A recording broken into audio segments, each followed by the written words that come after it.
పగడ్బందీగా ప్రణాళిక, నిరంతర శ్రమతో ఏ లక్ష్యాన్నైనా సాధించవచ్చని నిజామాబాద్ జిల్లా trainee collector Sanket Kumar IAS అన్నారు. ఇక ప్రభుత్వ డిగ్రీ కళాశాల సైన్సెస్ ఆదిలాబాద్లో నిర్వహించిన సివిల్ సర్వీసులు ప్రిపరేషన్ ప్రణాళిక అంశంపై అవగాహన సదస్సుకు ముఖ్య అతిథిగా ఆయన హాజరయ్యారు. జీవితంలో ప్రజల కోసం ఏదైనా చేయాలన్న లక్ష్యంతో ముందుకెళ్లాలని అన్నారు. ఆత్మవిశ్వాసం కలిగి సోషల్ మీడియాను తాత్కాలికంగా త్యాగం చేసి చిత్తశుద్ధితో ప్రయత్నిస్తే ప్రభుత్వం, కళాశాలల విద్యార్థులు కూడా అద్భుతాలు సృష్టించవచ్చని పేర్కొన్నారు.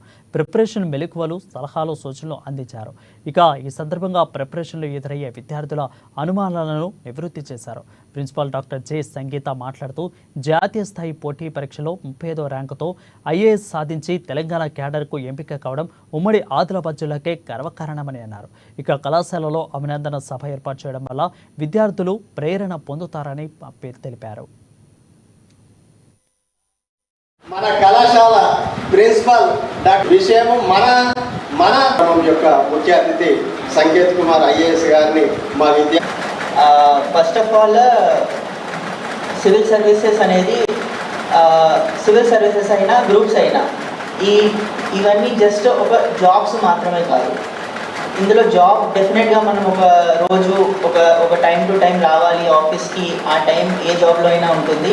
బట్ గ్రూప్స్, సివిల్ సర్వీస్ అనేవి దీన్ని సివిల్ సర్వీసెస్ లేదా పబ్లిక్ సర్వీస్ అనేది ఎందుకు అంటారంటే, దీంతో మనం ప్రజలకి అభివృద్ధి కోసం వాళ్ళ లైఫ్ అనేది కొద్దిగా డెవలప్ చేయడానికి, అభివృద్ధి చేయడానికి మనం ఎవ్రీ డే మనం ఏదో ఒకటి చేస్తూ ఉంటాం. కాబట్టి it is definitely 100 times more than any job అని చెప్తాను.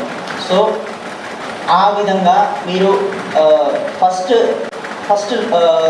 ఇంగ్రీడియంట్, ఫస్ట్ ఒక రూల్ అనేది నేను చెప్తాను. ఎప్పుడైనా మీరు గ్రూప్స్ అయినా సివిల్ సర్వీసెస్ అయినా చేద్దాము అని మీరు అనుకున్నప్పుడు ఫస్ట్ ఆఫ్ ఆల్ బుక్స్ కోసమైనా ఏదో కోచింగ్ కోసమైనా వెతకక ముందే ఫస్ట్ ఒకటి రియలైజ్ అవ్వాల్సింది ఏంటంటే, నేను ఈ జాబ్ ఎందుకు చేయాలనుకుంటున్నాను అనేది ఒక మెయిన్ ఎయిమ్ అనేది మనం ఏర్పరచుకోవాలి మన మైండ్లో. సో అది ఏర్పరచుకోలేకపోతే మనం ఎంత ప్రిపేర్ అయినా కూడా మనకి ఆ లక్ష్యం అనేది చాలా దూరంగానే అనిపిస్తుంది, అదొక జాబ్ లాగా అనిపిస్తుంది.